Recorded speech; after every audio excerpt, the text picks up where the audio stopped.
Hello guys, कैसे हैं आप सब। मैं आज आपको जुडिशियल सेपरेशन के बारे में फुल इन्फॉर्मेशन बताने वाली हूँ। तो प्लीज़ आप ये वीडियो में बने रहिए और एंड तक देखिए, आपको हर एक चीज़ पता चल जाएगा। और मैं जुडिशियल सेपरेशन एंड डिवोर्स के बारे में बाइफोगेशन भी बताने वाली हूँ, डिफरेंस क्या है दोनों में। तो आप प्लीज़ ये वीडियो में बने रहिए एंड तक। तो पहले तो मैट्रिमोनियल रेमेडीज़ कौन कौन सी है। तो restitution of the conjugal rights, judicial separation and divorce. अगर आप चाहते हो कि मैं restitution of conjugal rights and divorce के बारे में आपको फुल इन्फॉर्मेशन दूँ तो प्लीज़ कमेंट करना बिल्कुल भी ना भूलें। जुडिशियल सेपरेशन, इसमें ही उसका मीनिंग छुपा है। सेपरेशन मीन्स डिफरेंट और अलग रहना, विदाउट डिवोर्स, एक दूसरे से अलग रहना। It's called a separation. And judicial separation means, judicial means कि कोर्ट के द्वारा जो डिक्री पास ऑन होती है उसे जुडिशियरी बोलते हैं।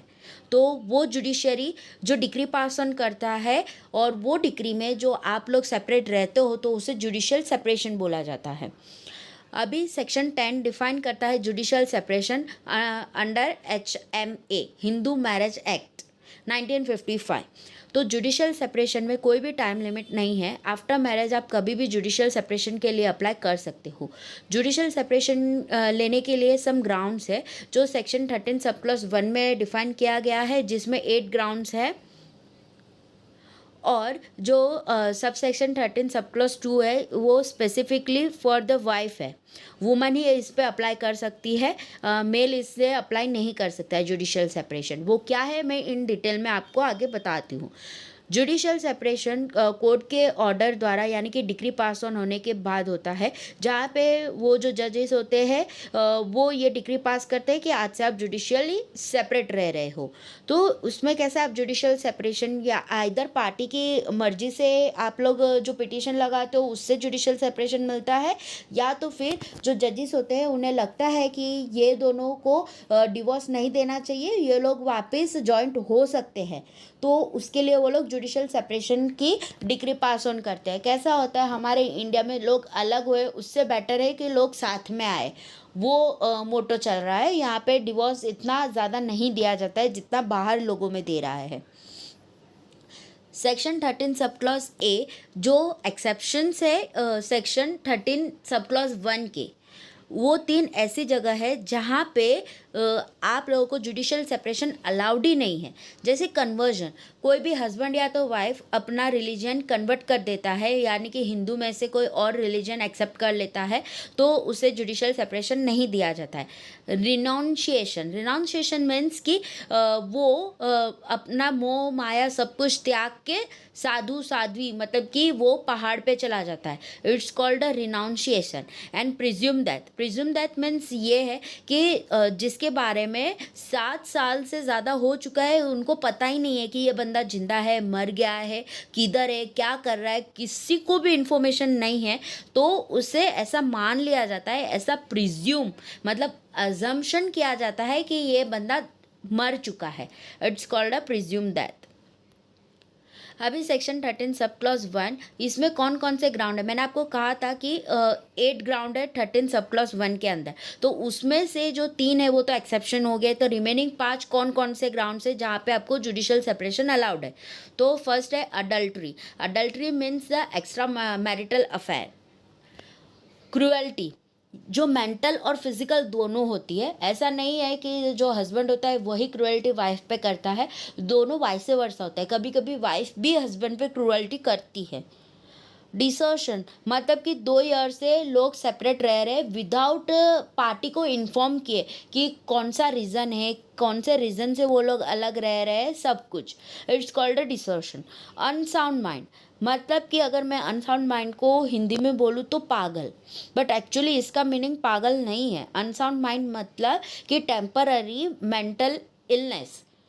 वो इलनेस ठीक भी हो सकती है, वो इलनेस ठीक नहीं हो सकती। अगर मेंटल इलनेस ठीक होने वाली हो, वैसी हो, तो आप लोग जुडिशियल सेपरेशन लेके रह सकते हो। अगर आपको लगता है कि नहीं नहीं ये मेंटल डिसीज़ ऐसी है कि जो कभी भी ठीक नहीं होने वाली है, तो फिर आप डिवोर्स के लिए अप्लाई कर सकते हो।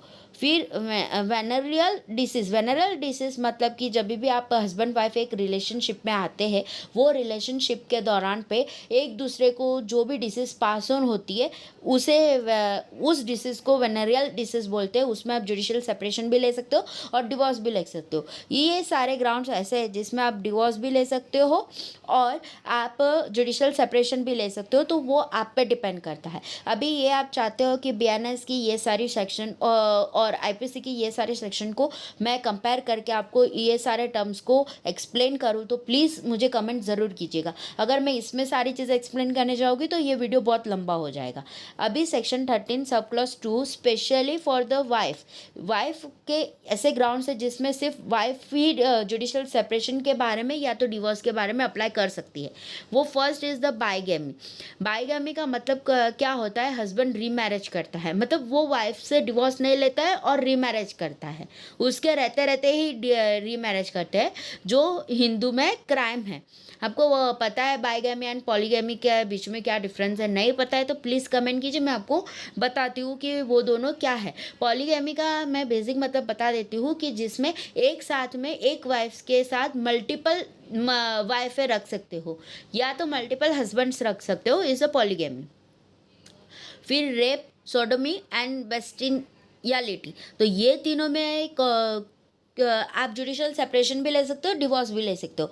रेप, जनरली जो हस्बैंड एंड वाइफ, अगर हस्बैंड अपनी वाइफ के साथ जोर ज़बरदस्ती करता है तो वो रेप की कैटेगरी में नहीं आता है, बट एक एक्सेप्शन है जिसमें वाइफ की एज बिलो 15 ईयर्स हो एज पर Indian Penal Code and BNS में उसकी एज 18 डिफाइन की गई है।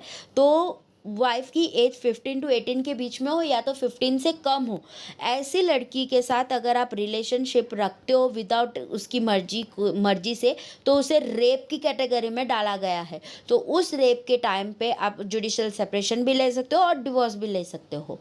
सोडोमी एंड बेस्टियलिटी, तो सोडोमी का मतलब ये होता है इलीगली सेक्सुअल एक्टिविटी करना अपने पार्टनर्स के साथ, तो इज़ सोडोमी। और बेस्टियलिटी मतलब कि आप कोई भी एनिमल्स के साथ रिलेशनशिप करते हो, इट्स कॉल्ड बेस्टियलिटी। तो आप ये दोनों में आप जुडिशियल सेपरेशन भी ले सकते हो या तो फिर आप अभी पॉइंट है कि जुडिशियल सेपरेशन में वाइफ के मेंटेनेंस के लिए एलिजिबल है, तो यस, वाइफ मेंटेनेंस के लिए एलिजिबल है। तो वो कौन से एक्ट के अंदर वाइफ एलिजिबल है? तो section 18 of the Hindu adoption and maintenance act 1956 और जो बीएनएस में डिफाइन किया गया है 144 और सीआरपीसी में 125 मेंटेनेंस का। बट वाइफ तभी ही ये मेंटेनेंस के लिए एलिजिबल है जब ये दोनों कंडीशन सेटिस्फाई करती है कि वो अपने हस्बैंड से अलग रह रही हो, यानी कि सेपरेट रह रही हो, और जब भी डिक्री पास ऑन हो उसके बाद एटलीस्ट 1 ईयर तक उसके बीच में कोई भी हस्बैंड एंड वाइफ का रिलेशनशिप नहीं होना चाहिए, तो ही वो मेंटेनेंस के लिए एलिजिबल है, अदरवाइज वो मेंटेनेंस के लिए एलिजिबल नहीं है। अभी उसके बाद वही पॉइंट को मैं कंटिन्यू कर रही हूँ, वो जो जिसमें मैंने आपको बताया था कि एज बिटवीन 15 to 18, तो वाइफ के पास ये राइट है कि अगर वो उसकी वाइफ की एज बिलो 18 ईयर्स है तो वो 18 ईयर्स तक जुडिशियल सेपरेशन में रह सके, और आफ्टर 18 ईयर्स वो वापस अपने हस्बैंड के पास जाके अपनी जो भी मैरिटल रिस्पॉन्सिबिलिटी है, मतलब मैरिज स्टेटस और एवरीथिंग, वो वापस कोहैबिट हो सके। अब मैं आप लोगों को इन दोनों के बारे में डिफरेंस बताती हूँ, डिवोर्स एंड जुडिशियल सेपरेशन के बारे में। तो पहली चीज़ डिवोर्स में कैसा, मैंने आपको पहले ही बताया था, एटलीस्ट 1 ईयर तक आपकी मैरिज होना चाहिए, 1 ईयर के बाद ही आप डिवोर्स के लिए अप्लाई कर सकते हो। जुडिशियल सेपरेशन में आप एनी टाइम कर सकते हो, ऐसा नहीं है। अगर मान लो सपोज कि आपका मैरिज को 1 महीना हुआ है और आपको डिवोर्स लेना है, तो इट्स नॉट पॉसिबल, बट हाँ, आप जुडिशियल सेपरेशन ले सकते हो। उसके बाद अभी सेकेंड पॉइंट ये है रिकन्सिलिएशन। डिवोर्स में रिकन्सिलिएशन जैसा कुछ होता ही नहीं है। डिवोर्स ले लिया तो रिकन्सिलिएशन की कोई उम्मीद ही नहीं होती है, बट जुडिशियल सेपरेशन में रिकन्सिलिएशन पॉसिबल है।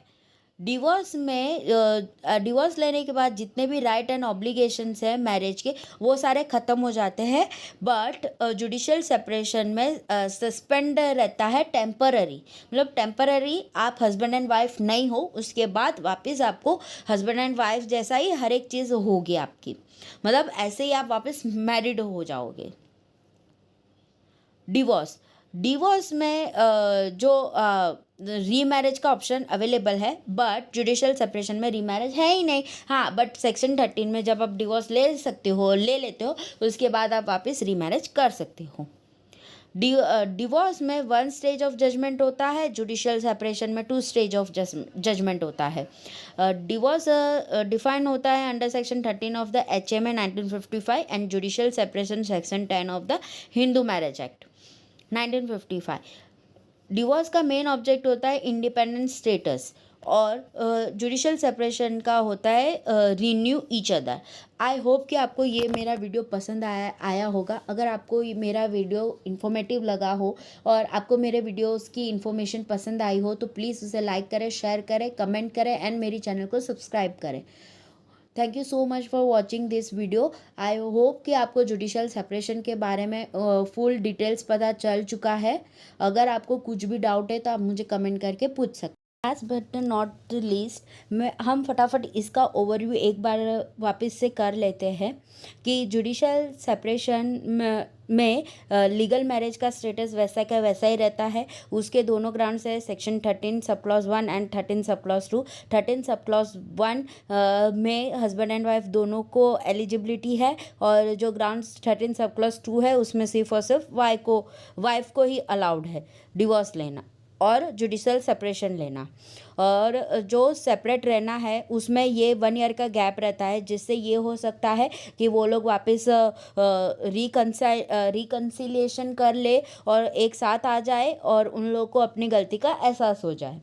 फिर उसकी जो पिटीशन फाइल होते हैं सेक्शन 10 सब क्लॉज 1 के अंदर होती है, और उसकी डिक्री का इम्पैक्ट होता है सेक्शन 10 सब क्लॉज 2 के अंदर। एलिजिबिलिटी, कोई भी कपल जिसकी शादी हो जाती है वो पिटिशनर ये जुडिशियल सेपरेशन की पिटीशन फाइल कर सकता है। और हाँ, एक चीज़ बता दूँ, अगर जब भी आप लोगों को जुडिशियल सेपरेशन की डिग्री पास ऑन होने के बाद आप 1 ईयर तक वो उसको कंटिन्यू करते हो, एंड उसके बाद भी आपको लगता है कि नहीं अभी आप वापस नहीं हो सकते, एक साथ नहीं हो सकते हो, पॉसिबल ही नहीं है, तो आप जुडिशियल सेपरेशन के बेस पे डिवोर्स ले सकते हो। तो उसमें आपका वो जो वेविंग पीरियड यानी कि कूलिंग पीरियड है वो भी आपको फॉलो नहीं करना पड़ेगा, डायरेक्ट ही आपको डिवोर्स की डिग्री वो लोग कर देंगे, एक्सेप्ट कर देंगे। उसके बाद लीगल राइट्स, तो जुडिशियल सेपरेशन में टर्मिनेशन ऑफ द मैरिज नहीं होता है, और मेंटेनेंस राइट भी होता है। और दूसरी चीज़ है जुडिशियल सेपरेशन में मैंने आपको बताया कि उसके बाद आप डिवोर्स ले सकते हो। और आपको एक चीज़ बता दूँ, डिवोर्स में अगर आपकी मैरिज आप अगर सेपरेट 1 ईयर या तो 2 ईयर तक रहे हो, तो आपको 6 मंथ्स कंपलसरी है, जहाँ पे आपको वेविंग पीरियड वेट करना ही पड़ेगा। और जुडिशियल सेपरेशन के बाद अगर आप डिवोर्स के लिए अप्लाई करते हो तो आपको बिल्कुल भी वेट नहीं करना पड़ेगा, आपको तुरंत ही डिवोर्स ग्रांट हो जाएगा। तो ये उसका मेन बेनिफिशियरी है। और एक चीज़ बता दूं कि जुडिशियल सेपरेशन का टाइम लिमिट क्या है कि डिग्री कब पास ऑन हो सकती है, तो 6 to 1 ईयर के टाइम लिमिट के अंदर आपको जुडिशियल सेपरेशन की डिग्री पास ऑन हो जाती है। और डिवोर्स में कैसा है, 1 ईयर से भी ज़्यादा लग सकता है, बिकॉज ऑफ उसमें 6 मंथ्स तो कूलिंग पीरियड है, और उसमें भी अगर आपका बेबी है और ये सारी चीज़ें, या तो मेंटेनेंस है या तो फिर आपने ये जितने भी 13 सब क्लॉज 1 के ग्राउंड्स दिए गए हैं उसमें आप अगर अप्लाई कर रहे हो, या तो सेक्शन 13 सब क्लॉज 2 के अंदर में आप अगर डिवोर्स ले रहे हो, तो उसके सारे बेसिस वगैरह देखते देखते आपका बहुत सारा साल निकल जाता है, यूं ही निकल जाता है डिवोर्स लेने में। तो बेटर है मेरे ओपिनियन से कि पहले आप जुडिशियल सेपरेशन का डिग्री ले लो, उसके बाद आप डिवोर्स फाइल करो, ताकि आप जल्दी से आप अलग हो सकते हो और वापस अपनी लाइफ में आगे बढ़ सकते हो। बट मेरे ओपिनियन से प्लीज़ छोटी छोटी बातों में ये सारी चीज़ें लेने मत चले जाइए, एक बार शांति से ठंडे दिमाग से सोचिए और उसके बाद ही हर एक चीज़ पे आप अप्लाई करना स्टार्ट करें। क्योंकि हमारे इंडिया में रीमैरेज का कॉन्सेप्ट अभी अभी ज़्यादा हुआ है और अलग डिवोर्स लेना ये सारी चीज़ें अभी ज़्यादा बढ़ चुकी है, क्योंकि हमारा इंडिया भी अभी मॉडर्नाइज हो रहा है। बट एक्चुअल में पहले कैसा था कि अगर आप शादी करते हो तो आपको पूरी लॉन्ग लाइफ जैसा भी है बस आपको निभाना है। मैं आपको ये नहीं कह रही हूँ कि आप ये सारी प्रॉब्लम्स को झेल ले और आपके साथ कुछ गलत हो रहा है फिर भी आप वो उसको कंटिन्यू करें, पर हाँ आप ट्राई ज़रूर करना एक बार। Thank you so much, stay tune.